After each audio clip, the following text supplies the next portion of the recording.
Buenas tardes. Finalmente llegamos a lo que les había prometido, a considerar el contenido de Romanos capítulo 3,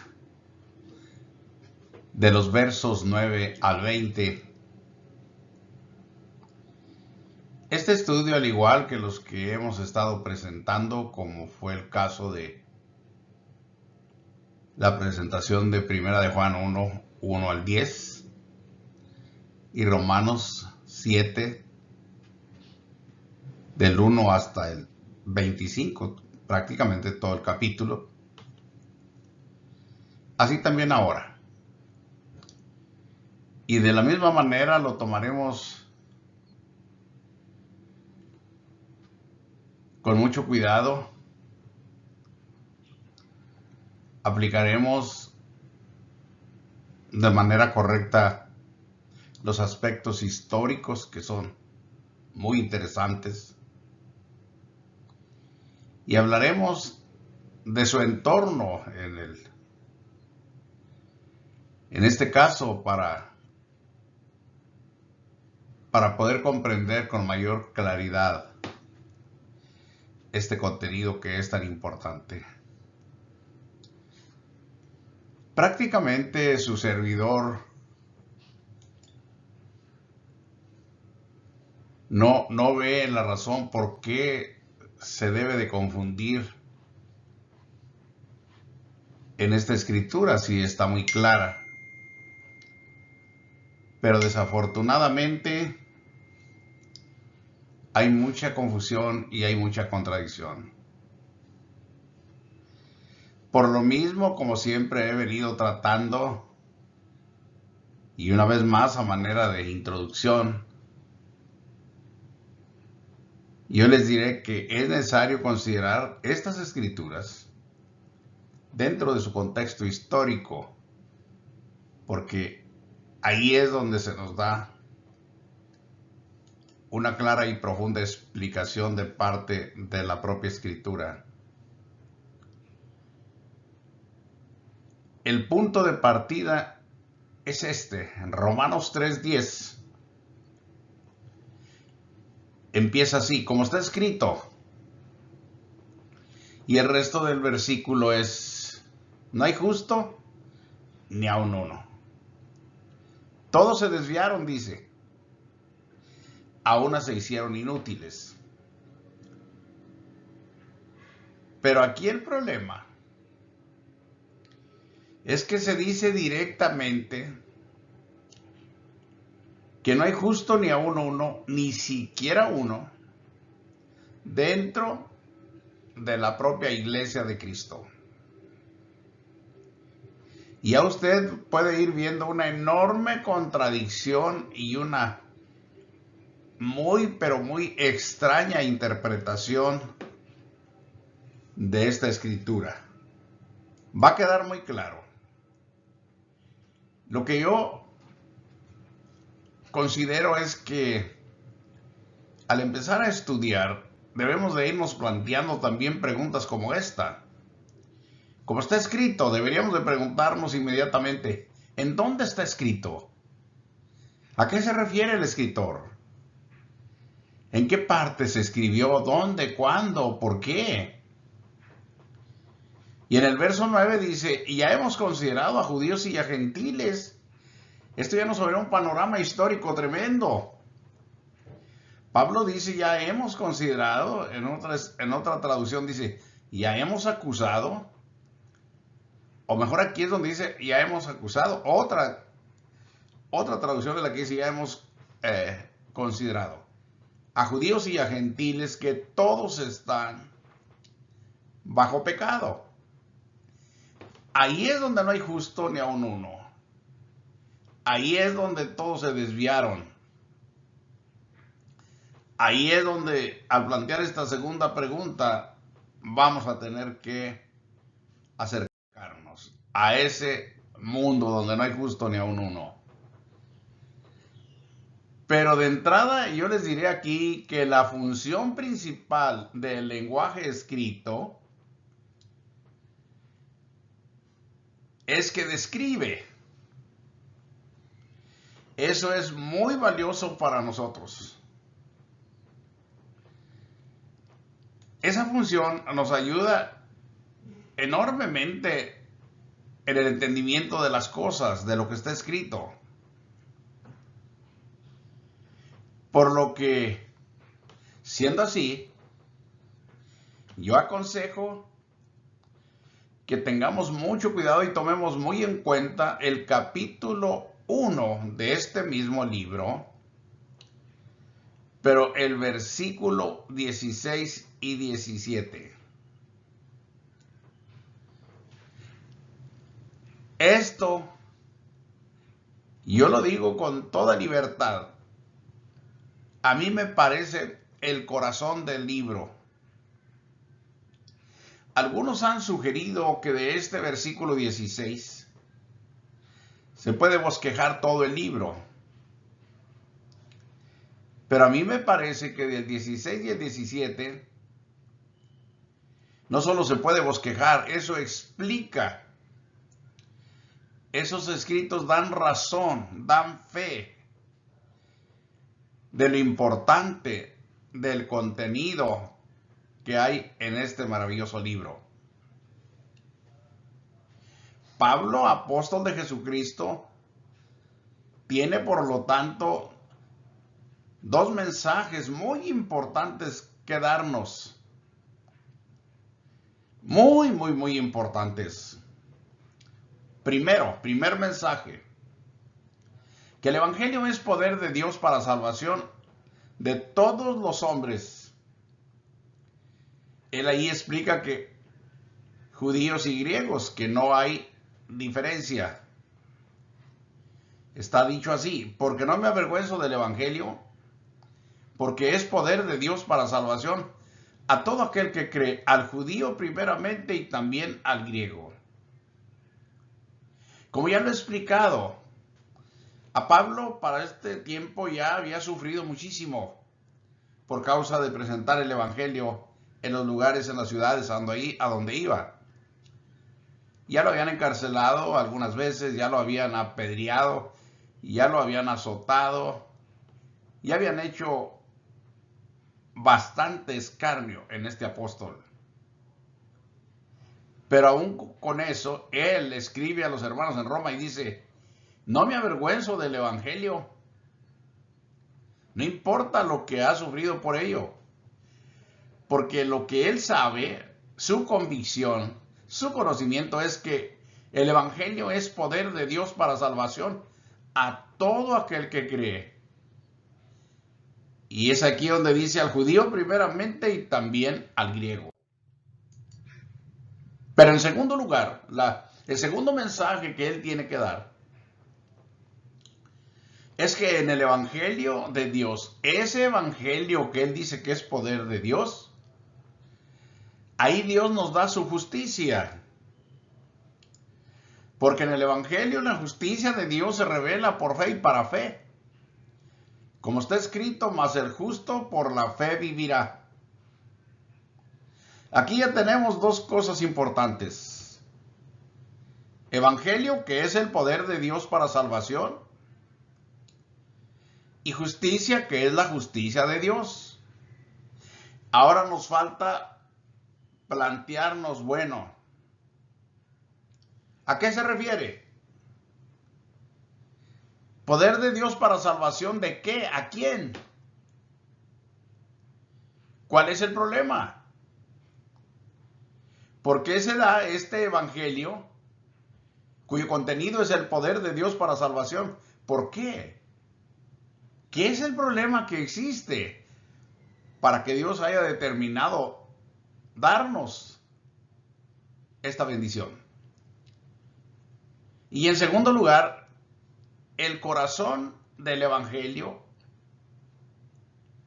la parte fundamental del evangelio es la justicia de Dios.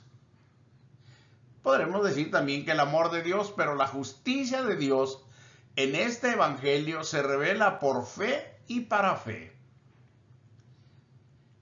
Es una gran bendición contenida en estas dos escrituras. Poder de Dios para salvación y justicia de Dios, obviamente para justificación.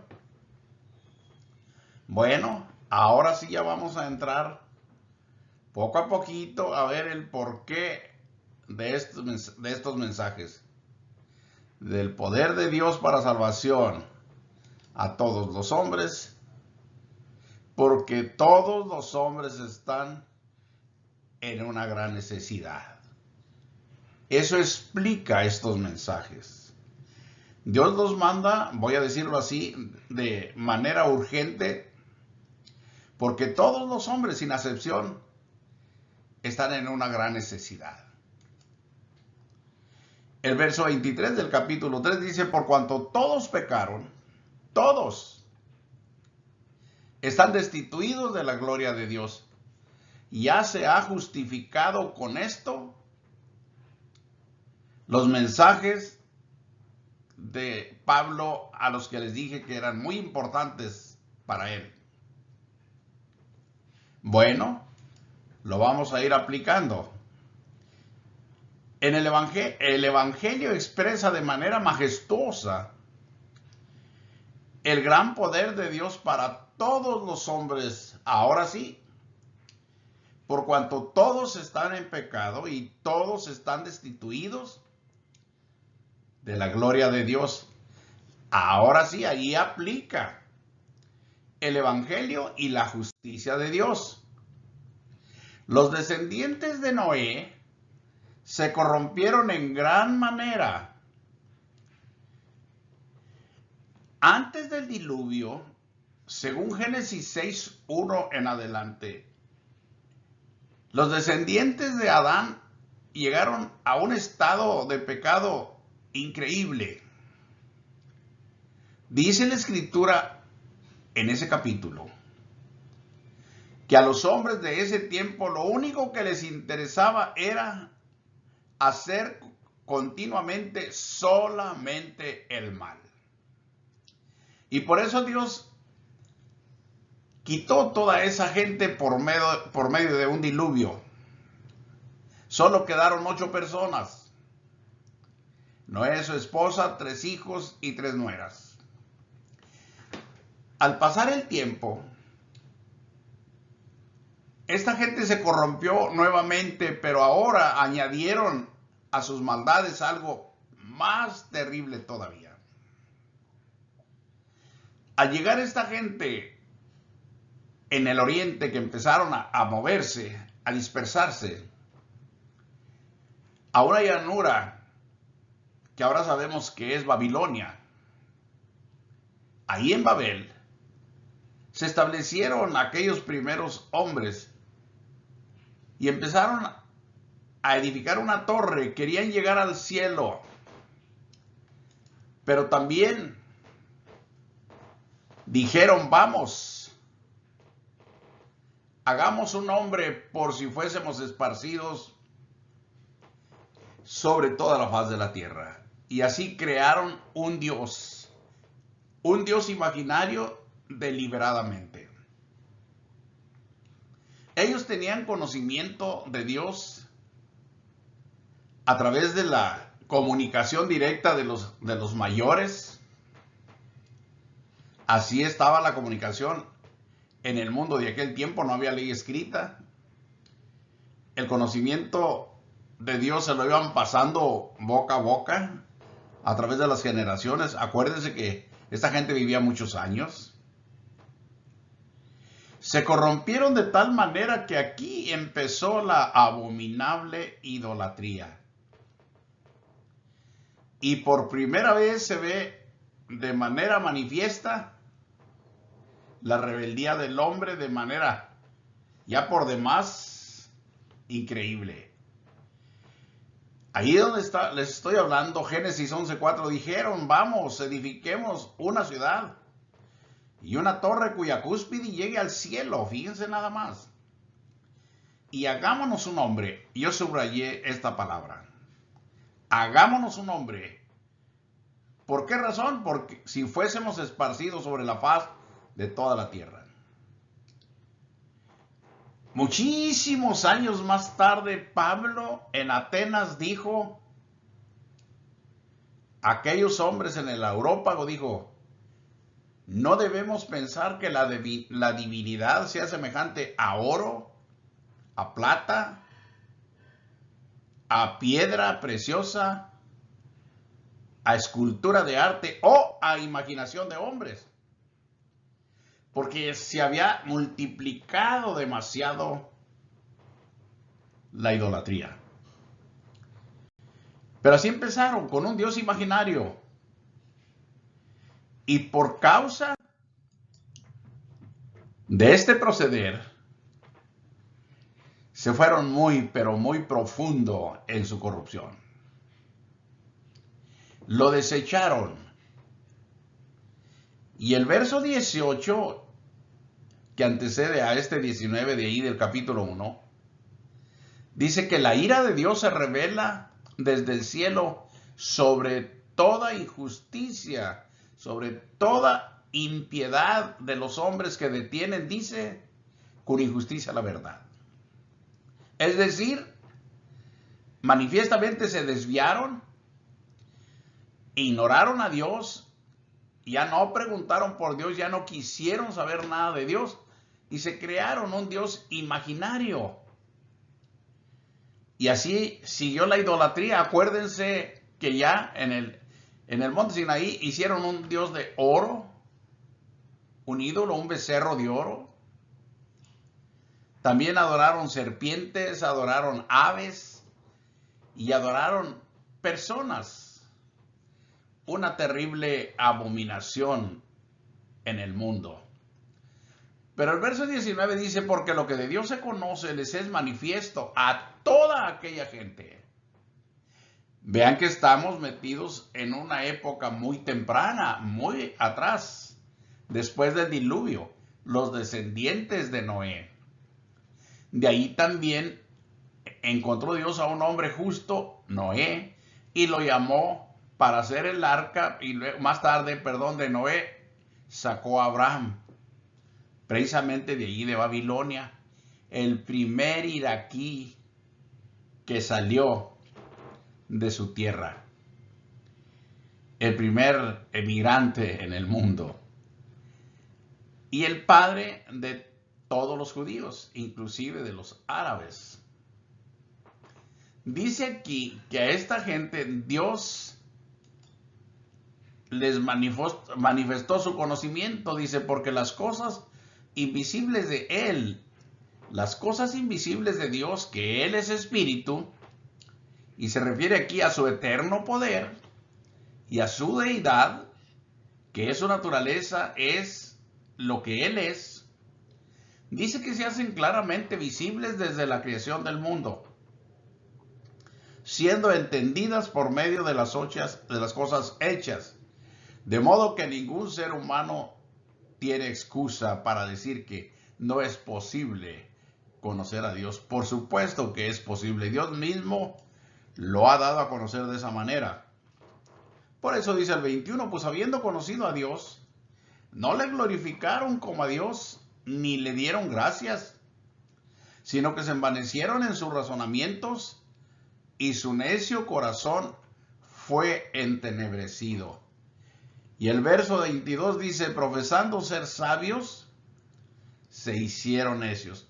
Un retroceso tremendo. Los hombres, en esa necedad de proceder, tomada como sabiduría, porque profesando ser sabios, llegaron a la necedad, se hicieron necios, entonces hicieron cosas malísimas, cambiaron a Dios por imágenes muertas. Dice el 23, cambiaron la gloria del Dios incorruptible en semejanza de imagen de hombre corruptible, de aves, de cuadrúpedos y de reptiles.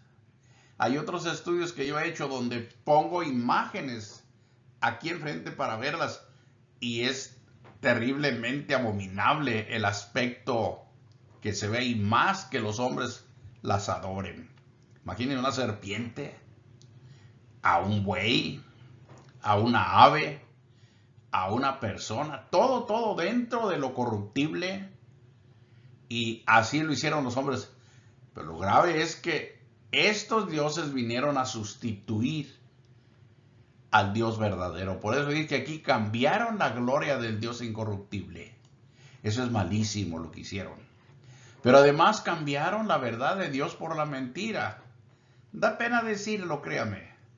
Pero hasta el día de hoy, y usted y yo lo hemos comprobado, hay mucha gente piensa y sostiene más la mentira que la verdad. Se deleita en la mentira y vive en la mentira.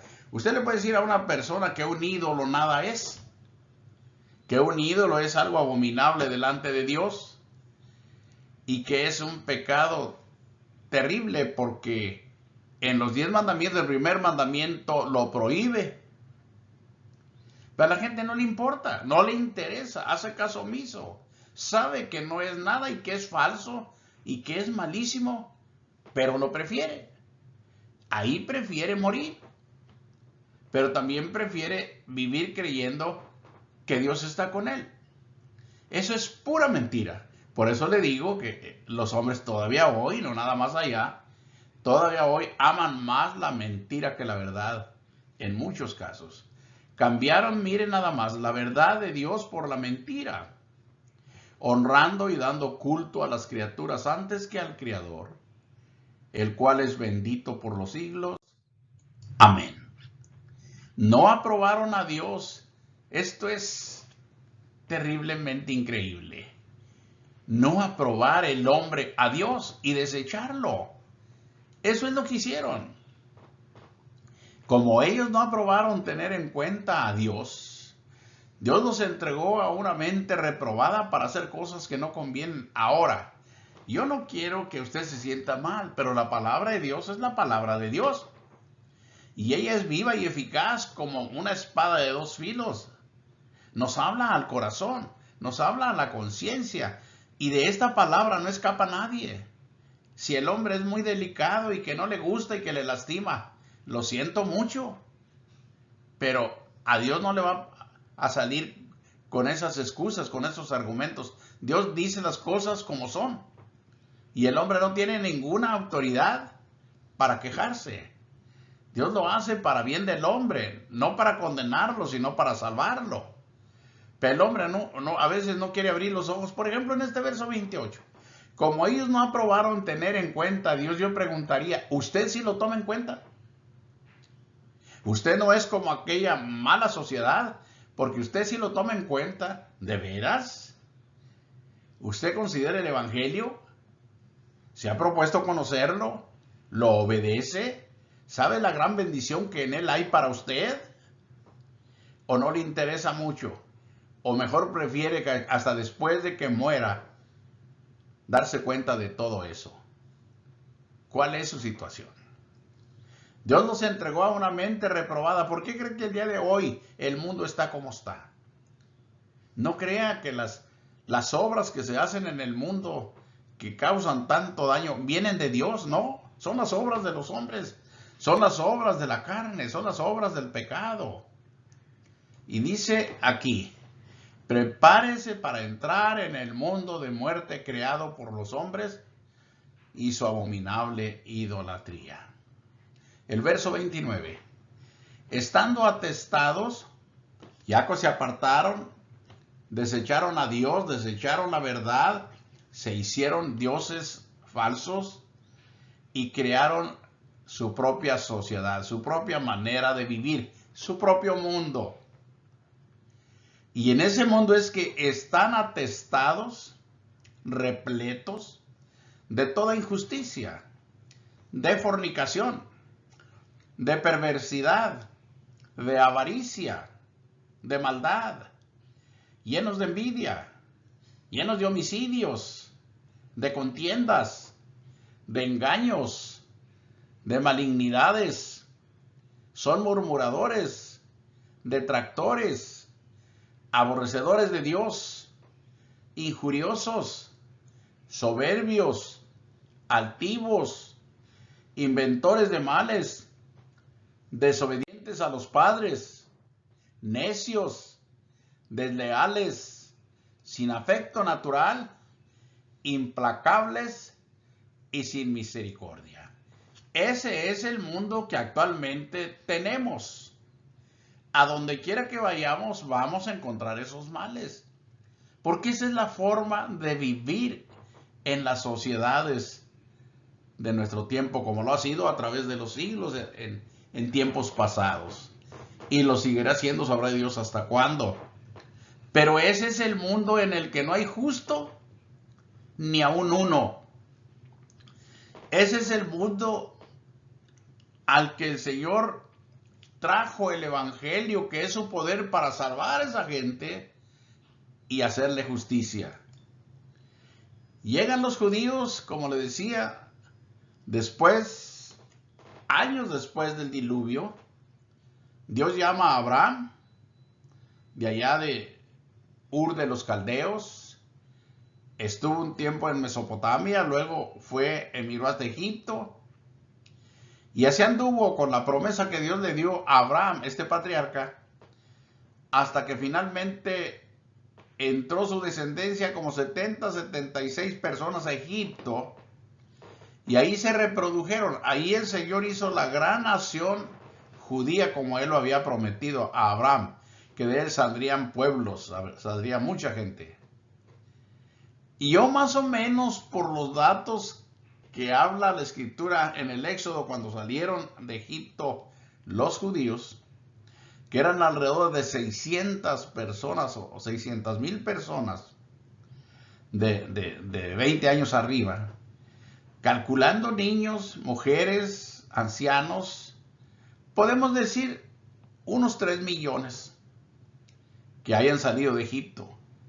Imagínense cuánta gente. Esa es la gente que anduvo por el desierto 40 años, a la que Dios sustentó sin haber nada en el desierto, y nunca les faltó nada. 40 años y ni siquiera las sandalias de los pies se les gastaron. Con la misma ropa, no les faltó alimento, no les faltó nada. Porque Dios estaba con ellos. De día les cubría en el desierto con una nube, y de noche, en lugar de nube, era fuego, era luz. El calorcito para que no los matara el frío del desierto. Maravilloso lo que Dios hace. Pero llegaron los judíos y en el pie del Sinaí, o en el Sinaí, Dios les dio la ley. Por primera vez, el pueblo en la tierra tiene ley de Dios. Pero es la descendencia de Abraham. El resto de la humanidad, que no eran literalmente descendientes de Abraham, se les llama gentiles en la Biblia. Entonces aquí ya podemos estar viendo dos razas, o por lo menos dos clasificaciones: judíos y gentiles. Los judíos vivían bajo la ley, pero igual vivían en el pecado. Los gentiles no tenían ley. Ellos, por lo tanto, pues en ellos se desarrolló también pero muy terriblemente la idolatría. Y en el capítulo 2 de Romanos, verso 17, dice: he aquí, tú tienes el sobrenombre de judío. Viene hablando de lo terrible de la sociedad mundial Pablo, sin hacer alguna diferencia. Pero como ya llegaron los judíos, como ahora ya se va a dirigir a los judíos, entonces les dice en el 17: he aquí, tú tienes el sobrenombre de judío, y te apoyas en la ley y te glorías en Dios. Esa es una realidad que no podemos negar. El verso 23: tú que te jactas de la ley, que era el judío, con infracción de la ley deshonras a Dios. Porque como está escrito, el nombre de Dios es blasfemado entre los gentiles. Ahí está la aplicación a la otra gente. Por causa de vosotros. Entonces, tanto los judíos bajo la ley vivían en pecado, y los gentiles sin ley vivían en pecado, pues todos están en el mismo problema. Sin discusión alguna, ese es el mundo que el apóstol Pablo escribe o describe. Un mundo donde todos están bajo pecado, donde no hay justo ni aun uno. Aquí ya eso ya está resuelto. A ese mundo aplica lo que vamos a estudiar. Ya está explicado allí. Aquí usted no va a encontrar la iglesia, ahí no va a encontrar a los cristianos. Pablo no está escribiendo de cristianos aquí, está escribiendo del hombre que Dios crió y luego cómo se reveló y cómo se apartó y luego les dio la ley y cómo con todo y ley han seguido en el pecado. Es aquí donde dice Romanos 3:9, que pues somos nosotros, habla como judío de sangre, mejores que ellos. Habla de los gentiles, los que no son judíos. Dice, en ninguna manera, pues ya hemos acusado a judíos y a gentiles que todos están bajo pecado. A eso se refiere. Ahí es donde no hay justo ni aún uno. Todos están mal. Por eso Dios envió el Evangelio. El Evangelio, poder de Dios para rescatar a esa gente. En el Evangelio, la justicia de Dios para hacerle justicia a esa gente. Porque ellos pobres no tienen nada con qué salvarse. No conocen nada ni pueden hacer nada. Lo único que conocen es la maldad, hacer pecado. Y ahora sí, el capítulo 3, verso 10. Como está escrito, no hay justo ni aun uno. La pregunta que yo hice, ¿dónde pues está escrito? ¿A qué se refiere?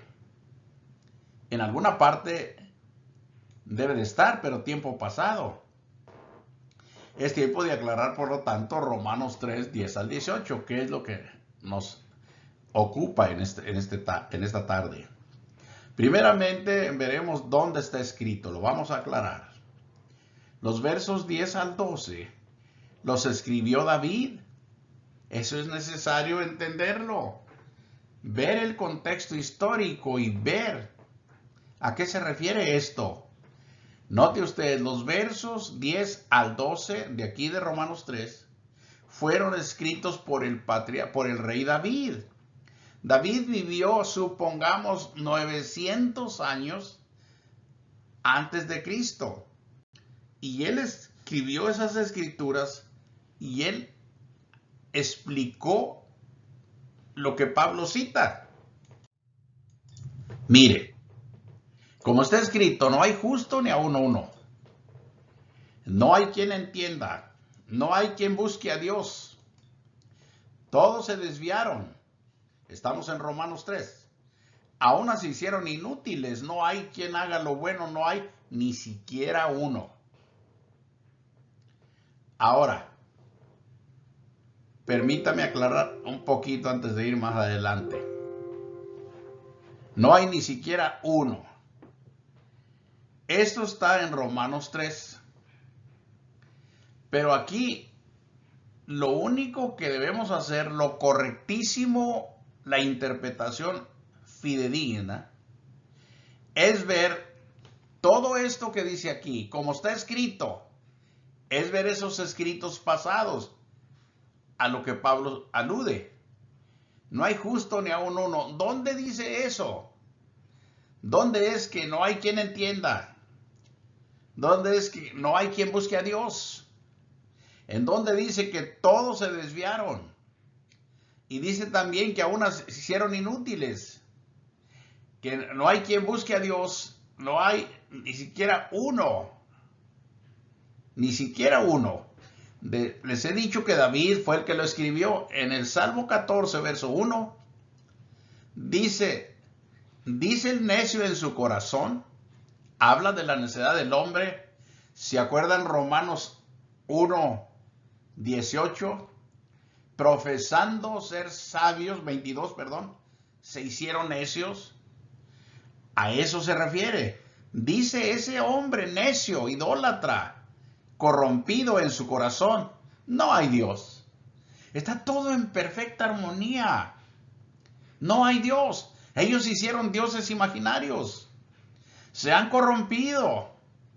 Hacen obras abominables. Es la idolatría. Es una obra abominable. No hay quien haga el bien. Dice el 2 del 14 de los Salmos. Jehová miró desde los cielos sobre los hijos de los hombres para ver si había algún entendido que buscara a Dios. Verso 3. Todos se desviaron. A una se han corrompido. No hay quien haga lo bueno. No hay ni siquiera uno. Está absolutamente mostrado con toda claridad que cuando Pablo dice no hay justo ni aun uno, él se está refiriendo a lo que escribió David como 900 años antes de Cristo. Él no está describiendo en estas escrituras a la iglesia. Digo esto porque muchas veces se pone la persona en el púlpito, empieza a hablar y cita estas escrituras y dice, no hay justo entre nosotros, no hay justo ni aun uno. En una ocasión, un ejemplo que les doy, estando yo en una escuela bíblica, en un culto donde era alrededor de 100 personas, el predicador tomó el púlpito y se introdujo diciendo, ¿quién de todos los aquí presentes es justo? Levante la mano. ¿Y saben qué? Nadie levantó la mano. Yo la levanté. El único. Los demás no lo hicieron. ¿Por qué? Yo no sé por qué. ¿Por pena? ¿Porque no fueran a ser considerados como jactanciosos, engreídos o qué sé yo? Pero no la levantaron. Porque se enseña, y ese fue el sermón, que en la iglesia, no obstante estar en Cristo, no hay justo ni aun uno. Todos seguimos siendo pecadores y malos. Y se le aplica todo lo que está aquí en Romanos 3, se le aplica a los miembros de la iglesia. Eso es lo que a mí me parece injusto y malo. Eso es lo que Dios, en el capítulo 1, verso 18, dice, la ira de Dios se revela desde el cielo contra toda impiedad e injusticia de los hombres. No es correcto, no es justo, no es sabio decir que Romanos 3, 10 en adelante hasta el 18 describe que es la función de lo escrito, del lenguaje escrito, que describe a los miembros de la iglesia. Eso es una gran mentira, una verdadera mentira. Eso es malísimo.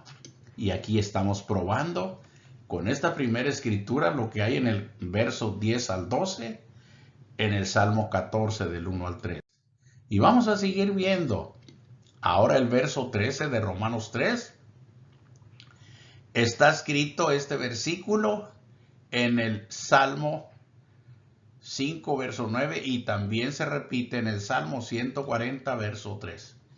Está escrito en Romanos así: sepulcro abierto es su garganta, con su lengua engañan, veneno de áspida hay bajo sus labios. Eso es lo que se dice que son los cristianos, porque está en Romanos 3, 13. Vea que esto, como Pablo dijo, como está escrito, entonces estamos viendo a qué se refería Pablo, a qué se refiere. Y en Romanos, Salmo 5, 9, como le dije, dice, porque en la boca de ellos no hay sinceridad, sus entrañas son malas o maldad, sepulcro abierto es su garganta, lo que dicen Romanos, con su lengua hablan lisonjas. Y el 143 dice, aguzaron su lengua como la serpiente, veneno de áspida hay debajo de sus labios. A eso se refiere Pablo, a lo que escribió David alrededor de 900 años antes de que viniera Cristo. ¿Qué es lo que está haciendo? Está describiendo David la índole, el tipo de conducta de vida de la sociedad de su tiempo, que están en esas condiciones. ¿Por qué? Porque ya veíamos que entraron en la idolatría y vimos en el capítulo 1 de Romanos, versos ya desde el versículo 23 en adelante, cómo se llenaron de maldad. Y hasta el día de hoy, y eso no es toda la maldad que hay, esa es nomás una lista. Ahí hay 24 formas de maldad o de pecado descritas, y en todas estas vive la sociedad. A eso se refiere. Ahora, el verso 14 de Romanos 3 está en el Salmo 10, verso 7. Aquí está el contenido del 14. Su boca está llena de maldición y de amargura. Eso dice Romanos 3:14. Pero el Salmo 17 dice, llena está su boca de maldición y dice, y de engaños y fraude. Debajo de su lengua hay vejación y maldad. A eso se refiere. Romanos 3:15 y 17 están escritos en Isaías 49, versos 7 y 8. Dice aquí, el 15 al 17 de Romanos 3. Sus pies se apresuran para derramar sangre. Quebranto, dice el 16, quebranto y desventura hay en sus caminos. 17. Y no conocieron camino de paz. Estamos viendo abiertamente el contenido de Romanos 3 y estamos viendo también directamente a qué se refiere cuando dice como está escrito. Ahora sí en Isaías 59 en versos 7 y 8. Sus pies corren al mal. Se apresuran para derramar sangre inocente. Sus pensamientos de iniquidad. Destrucción y quebrantamiento hay en sus caminos. El verso 8. No conocieron camino de paz, ni hay justicia en sus caminos. Sus veredas son torcidas. Cualquiera que por ellas fuere, no conocerá paz. Está claro, está por demás claro. Y viene el último de Romanos 3:18. Por último, el 3:18 de Romanos dice, está escrito en los Salmos 36:1. Y dice así el verso 18. No hay temor de Dios delante de sus ojos. Y el 36:1 de los Salmos dice, la impiedad del impío me dice al corazón, no hay temor de Dios delante de sus ojos. Está clarísimo que está escrito y aquí describe el 3:9 de Romanos. Dice a quién describe y dónde está escrito. Ya lo hemos estudiado esto. ¿Qué pues dice el verso 9? ¿Somos nosotros mejores que ellos? Y ha aclarado que se refiere a los gentiles.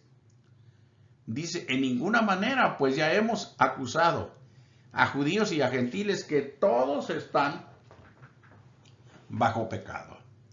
¿Cómo ve usted? Ese es el contenido de Romanos 3, del verso 10 al 18. Eso es lo que contiene. Describe al mundo de la maldad, al mundo que antes de Pablo, 900 años antes y 800 años antes, Isaías, lo escribieron tanto David como Isaías, y ellos informaron que la sociedad mundial de su tiempo, esa era su condición. Y Pablo lo vuelve a mencionar en su carta a los romanos, pero es escalofriante el mundo que aquí se describe. Es una cosa terrorífica. Es un proceder muy malo. No hay justo ni a un uno. Todos se desviaron. A una se hicieron inútiles. No hay quien busque a Dios. No hay ni siquiera uno. Ni siquiera uno. Pero ahora, aquí, por falta ya de espacio y de tiempo, yo voy a explicarle brevemente, en conclusión, todo lo que abarcan estos dos versículos. Viendo el panorama como ya lo vimos, viendo el mundo o la sociedad mundial, en qué condición la describe la palabra de Dios, que es enormemente mala.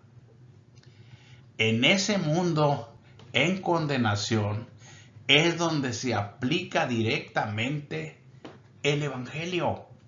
Capítulo 1, versos 16 al 17.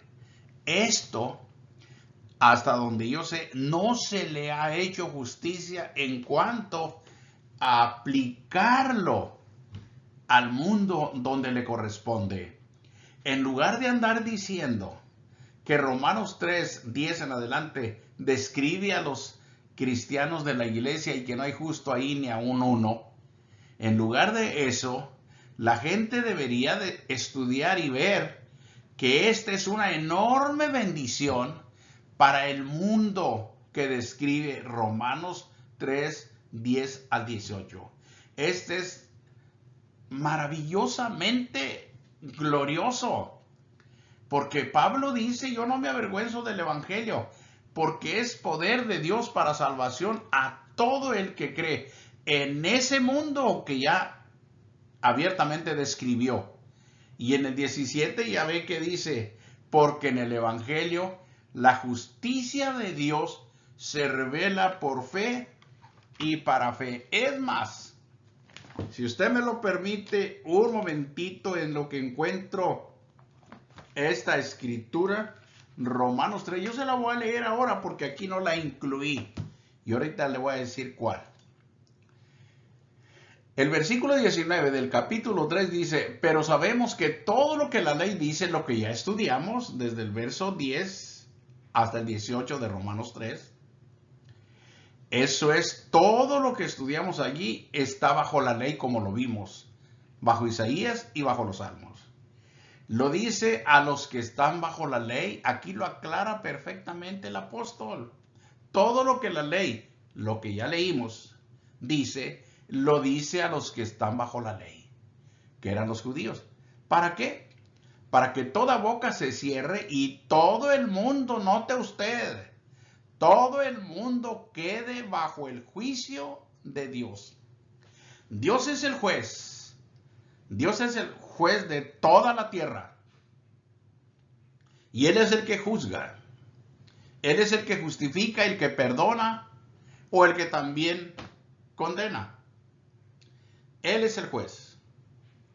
Entonces, esa gente que está en esa situación, dice más adelante, lo va a decir el versículo 23, por cuanto todos pecaron están destituidos de la gloria de Dios.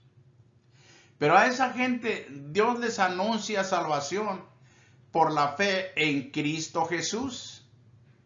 Y ahora yo les voy a leer, fíjese, es lo que le digo, que yo no he escuchado que alguien aplique las cosas como las vamos a aplicar ahora. A esa gente descrita, mostrada, voy a decirlo así, exhibida en un mundo corrupto y malo, un mundo de muerte, un mundo de pecado, en donde no hay ni siquiera uno que sea justo o que busque a Dios. A esa gente Dios le mandó este enorme mensaje, esta gran bendición, el evangelio, que es el poder de Dios para salvarlos. El evangelio en el cual está la justicia divina para hacerlos partícipes de la justicia de Dios. Y les voy a leer el verso 21 del capítulo 3 de Romanos. Y vamos a leer hasta el verso 31, estos 10 versículos. Y fíjese cómo están dados. El capítulo 3, verso 10 al 18, está dentro del contexto del capítulo 1, verso 16, hasta el capítulo 3, verso 31. En ese texto completo se debe de considerar y estudiar lo que hoy estamos viendo. El capítulo 3, verso 10 al 18. Porque a eso corresponde. Y miren la maravillosa bendición que Dios anunció y que Dios todavía está allí delante de nosotros. Voy a empezar a leer el versículo 21 del capítulo 3 de Romanos. Dice, pero ahora, aparte de la ley, fíjese nada más, porque dijo que todos los que están bajo la ley, en Gálatas dice que están bajo maldición, y el Señor aquí se los dijo para que toda boca se cierre y que todos queden bajo el juicio de Dios. Bueno, ahora aparte de la ley se ha manifestado la justicia de Dios, la del 1:17, mire qué bonito, testificada por la ley y por los profetas. La justicia de Dios por medio de la fe en Jesucristo para todo aquel que cree. Miren nada más. Por cuanto no hay diferencia. Por cuanto todos pecaron, judíos y gentiles, todos están bajo pecado, ya lo dijo en el 3:9. Están destituidos de la gloria de Dios. Ahí es a donde viene el evangelio, a dar salvación a esa gente. Esa no es la gente de la iglesia perdida y condenada en el pecado. No, quien piensa así, ¿qué es lo que está haciendo con el evangelio? ¿Se fija cómo yo tengo razón al sentirme como me siento? Terriblemente mal por tanta mentira que se dice. Dice el verso 24. Dice, siendo justificados gratuitamente por su gracia mediante la redención que es en Cristo Jesús. ¿Quién? Todos esos que están destituidos de la gloria de Dios, a ellos se les aplica esto. Pueden ser justificados gratuitamente por la gracia de Dios mediante la redención que es en Cristo Jesús. Verso 25. A quien Dios puso como propiciación por medio de la fe en su sangre, para manifestar, note, su justicia a causa de haber pasado por alto en su paciencia los pecados pasados, con la mira de manifestar en este tiempo su justicia, a fin de que Él, Dios, sea el justo y el que justifica al que es de la fe de Jesús. ¿Dónde pues está la jactancia? Queda excluida. ¿Por cuál ley? ¿Por la de las obras? No. ¿Por la ley de Moisés? No. Sino por la ley de la fe, la ley de Cristo, y la jactancia de ser judío y vivir bajo la ley, que era igual pecadores como los gentiles. Verso 28. Concluimos pues que el hombre es justificado por fe sin las obras de la ley. Y luego vienen unas preguntas maravillosas. Dice el 29. ¿Es Dios solamente Dios de los judíos? Fíjese qué pregunta. ¿Es Dios solamente Dios de los judíos? Y otra pregunta. ¿No es también de los gentiles? Ciertamente también de los gentiles. Verso 30. Porque Dios es uno y Él justificará por la fe a los de la circuncisión, que son los judíos, y por medio de la fe a los de la incircuncisión, que son los gentiles. 31 y último versículo. Una pregunta. Luego por la ley invalidamos, luego por la fe invalidamos la ley en ninguna manera, sino que confirmamos la ley. La ley anunció a Jesucristo, que es el Mesías, el Salvador, pero también a la vez describió la situación social tan mala en donde los hombres vivían bajo pecado, tanto los judíos como los gentiles. Pero Dios, que es grande en misericordia, a ese mundo donde no hay justo ni aun uno, a ese mundo donde todos se desviaron, a ese mundo donde se llenaron de abominable idolatría, es donde Él mandó el evangelio de la salvación. ¿Por qué? ¿Con qué derecho? ¿Con qué autoridad? Él es el juez. Y todo quedó bajo el juicio de Él. Y a Él le pareció aplicar esta bendición de salvación a esa gente. Siempre lo ha hecho así el Señor. Siempre. Él no destruye al hombre sin que antes le muestra la salvación. Primero le muestra la salida. Primero le muestra el perdón. Ese es Dios.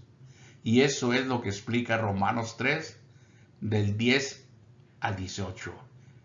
La gracia de Dios en Cristo, en el Evangelio, y la justicia de Dios para toda esa gente.